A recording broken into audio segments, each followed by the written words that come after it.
Madonna was halfway through Like a Prayer when a 72-year-old woman's voice cut through the crowd. "I blamed you for 28 years, but I was wrong."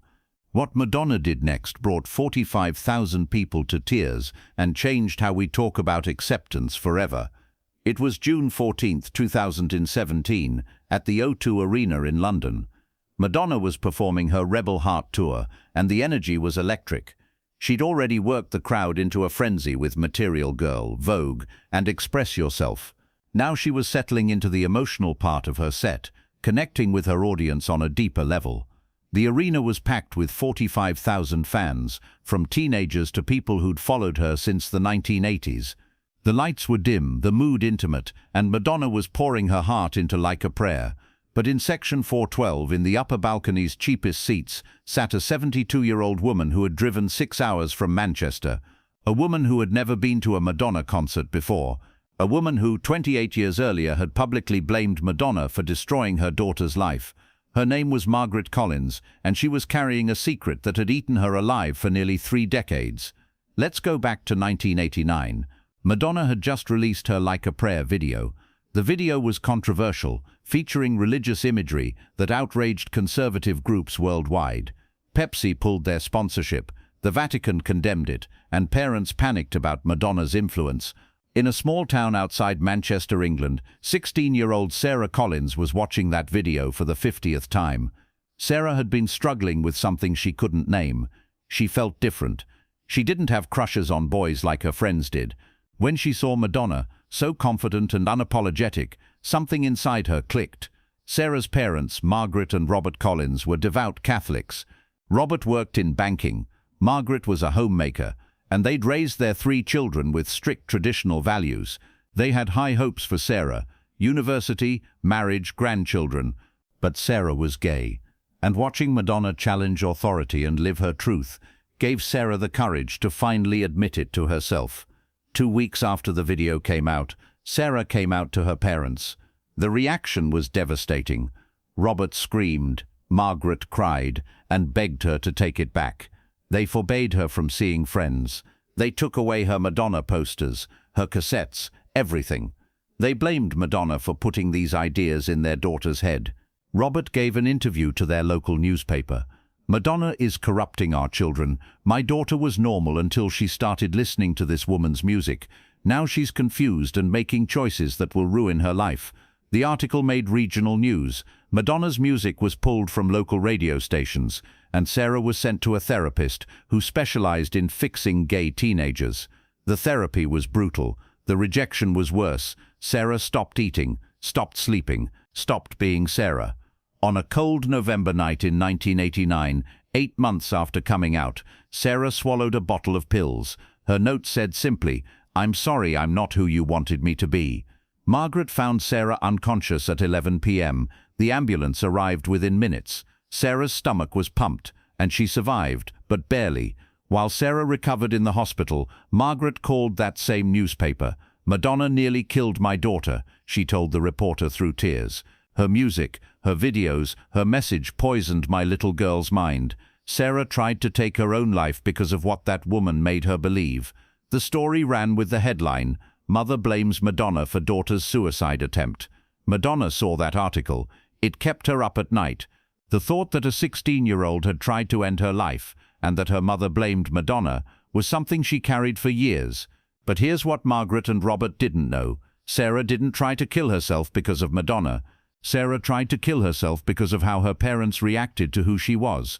And what saved Sarah's life was Madonna's music. While Sarah was heavily sedated, a nurse noticed something. Every time they played Express Yourself softly in her room, her heart rate stabilized. Her breathing became regular. Even unconscious, some part of Sarah was holding on to that message. Don't go for second best, baby. When Sarah woke up 3 days later, the first thing she asked for wasn't her parents. It was her Madonna cassette. The hospital psychiatrist, Dr. Patricia Hammond, made a decision that saved Sarah's life. She told Margaret and Robert that Sarah needed space, that they needed family therapy. And in the meantime, she let Sarah listen to Madonna's music during recovery. "That music is the only thing keeping her connected to life," Dr. Hammond told Margaret. "Whatever you think about Madonna, Your daughter hears something that makes her want to survive. Sarah spent 2 months in psychiatric care, listening to Express Yourself hundreds of times. Slowly, she started to heal. But she didn't go home to her parents. When released, she went to live with her aunt in London, a woman who accepted her. Margaret and Robert had lost their daughter, and for years they blamed Madonna. Robert died in 2014, never having reconciled with Sarah. On his deathbed, he told Margaret, "I was wrong about our daughter. Please, make it right before it's too late." But Margaret was afraid. She'd spent 25 years believing Madonna had corrupted Sarah. Admitting she was wrong meant admitting she'd caused her daughter unimaginable pain. It took 3 years to work up the courage. She started therapy, started educating herself, started understanding. When Margaret finally called Sarah in early 2017, Sarah was 44. She was married to a woman named Emma, with 2 adopted children. Sarah worked as an LGBTQ+ youth counselor. The phone conversation was awkward. 28 years of silence is hard to bridge. But Margaret said what Sarah had waited for. "I was wrong. I'm so sorry." They met for coffee, lunch, dinner. Slowly they rebuilt. Sarah introduced Margaret to Emma and the children. Margaret cried holding her grandchildren. One evening, Sarah showed her a scrapbook from 1989, filled with Madonna tickets, articles and notes. "This music saved my life, Mum," Sarah said quietly. "When you and Dad rejected me, Madonna's message kept me going. She didn't corrupt me, she saved me." Margaret broke down. "I told the world she nearly killed you. I need to make this right." Sarah hugged her. "You're making it right now." But Margaret couldn't let it go. She'd blamed Madonna publicly. She needed to apologize publicly. When Sarah mentioned Madonna's Rebel Heart tour was coming to London, Margaret made a decision. She bought a ticket, section 412. She didn't tell Sarah. She just knew she had to be there. Now, back to June 14th, 2017. Madonna was singing Like a Prayer, the song that started everything. Margaret stood up in section 412. Her hands were shaking. She gathered every ounce of courage and shouted, "Madonna, I was wrong. I blamed you for 28 years, but I was wrong." The music faltered. Madonna's eyes scanned the crowd. Margaret shouted louder, "You didn't destroy my daughter. You saved her. Please forgive me." Madonna stopped singing. The band went quiet. The entire arena hushed. Madonna walked to the stage edge, shading her eyes. "Who said that? Please, who said that?" Security moved toward Margaret, but Madonna saw them. "No, wait. Don't touch her. I need to hear this." Complete silence. 45,000 people holding their breath. "Turn on all the lights," Madonna commanded. "I need to see who's speaking." House lights came up. Margaret stood in section 412, tears streaming down her face, holding up the 1989 newspaper. "Mother blames Madonna for daughter's suicide attempt." Madonna saw it. Her face went pale. "Come down here," Madonna said, voice shaking. "Please, I need you to come down here right now." Security escorted Margaret through the arena. Several minutes passed in absolute silence. Madonna stood on stage, visibly trembling, tears forming. When Margaret reached the floor, Madonna walked completely off stage, down the steps, and met her in the aisle. They stood face to face. Madonna was 58. Margaret was 72. Both had carried 1989 for 28 years. "I'm Margaret Collins," the older woman said, voice breaking. "In 1989, I told the press you corrupted my daughter, that your music made her confused, that you nearly killed her." Madonna's hand went to her mouth. "I remember that article. I've thought about your daughter for 28 years. Her name is Sarah," Margaret said. "And she's alive. She's happy. She's married with children. And she's alive because of you, not in spite of you." The arena erupted in gasps and whispers. "When Sarah came out to us in 1989, my husband and I rejected her," Margaret continued, speaking loudly enough for Madonna's microphone to pick up her words. "We blamed you. We blamed your music. We sent her to therapy to fix her. We took away everything that made her happy. And when she tried to take her own life, we still blamed you." Madonna was crying openly now, right there in the aisle. "But it wasn't you who hurt Sarah," Margaret said. "It was us. We were the ones who made her feel like she'd rather die than be herself. And when she was in the hospital, barely clinging to life, you know what saved her? Your music.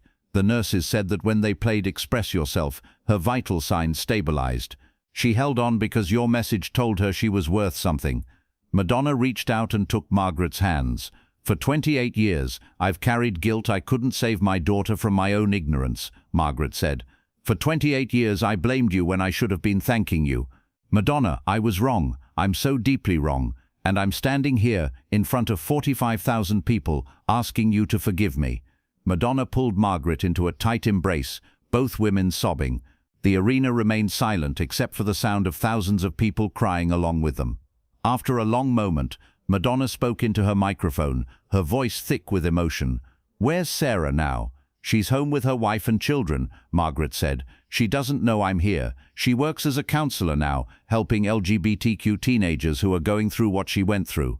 Madonna closed her eyes, fresh tears streaming down her face. "She survived. She's helping others survive. Because of you," Margaret said firmly. "Because you taught her that being herself was more important than being accepted. Because your music told her she was beautiful exactly as she was." Madonna turned to address the audience. "For 28 years, I've carried guilt about that article. I've wondered if my music ever hurt anyone. I've questioned whether being outspoken might have caused pain." She gestured to Margaret. "This woman just gave me the truth. Our children don't need protection from messages of self-acceptance. They need protection from rejection, from hatred, from conditional love." Emotional applause erupted, lasting several minutes. Madonna led Margaret onto the stage. "I'm going to sing Live to Tell. I'm dedicating it to Sarah Collins, who survived and now saves other lives, and to every person here who's been told they're wrong for being exactly who they are." What happened next became one of Madonna's most powerful performances. She sang with raw emotion, her voice cracking with genuine feeling. Margaret stood at the side, crying but smiling. Throughout the arena, 45,000 people weren't just listening. They were witnessing healing in real time. People held up signs, photos, rainbow flags. They hugged strangers. Parents hugged their children tighter. Many were crying, experiencing their own moments of release. After the song, Madonna invited Margaret to speak. Margaret shared Sarah's full story, the suicide attempt, the years of estrangement, Robert's deathbed request, their recent reconciliation. "I'm standing here tonight," Margaret told the crowd, "because I want every parent to hear this. If your child comes out to you, don't do what I did. Don't reject them. Don't try to change them. Just love them. Because 28 years later, I can tell you that the only thing I regret is not saying I love you exactly as you are, the day Sarah needed to hear it most." The response was overwhelming. Parents throughout the arena were reaching for their phones to text their children. Several people came forward to share their own stories. Madonna finished the concert, but something had shifted. It wasn't just a show anymore. It had become a collective moment of transformation. After the concert, Madonna spent an hour with Margaret backstage. They exchanged numbers. Madonna asked if she could call Sarah. 2 days later, Madonna video called Sarah. They talked for over an hour. Sarah told Madonna everything: the suicide attempt, how Express Yourself kept her heart beating, her work with LGBTQ youth, her family. "You saved my life," Sarah said, "every day since by showing me that being true to yourself is worth fighting for." Madonna was crying. "You saved mine too. You reminded me why I do this. Because there's always a 16-year-old who needs to hear they're perfect, exactly as they are." The story went viral within hours. This time the headline was about forgiveness and growth. Margaret became an advocate for LGBTQ+ acceptance, speaking at PFLAG meetings. She and Sarah appeared together, showing families that reconciliation is possible. Madonna established the Sarah Collins Foundation, funding counseling for LGBTQ youth and their families. The motto, "Love them exactly as they are." The concert became legendary, not for production value, but for raw truth and the courage to admit being wrong. Margaret went planning to apologize. She left having started a movement. Madonna thought she was performing another show. Instead, she received confirmation that her message had saved lives. Sometimes healing comes from unexpected places, from Section 412 in a London arena, from a mother speaking truth after 28 years. Sometimes the most powerful words are, "I was wrong, you saved her." And sometimes the most powerful response is, "She survived, and because of your courage, others will too." If this story moved you, subscribe and share this video. Let us know in the comments if you've ever received or given an apology that changed everything. Sometimes the bravest thing we can do is admit we were wrong. And sometimes the most beautiful thing we can witness is someone finding the courage to do exactly that.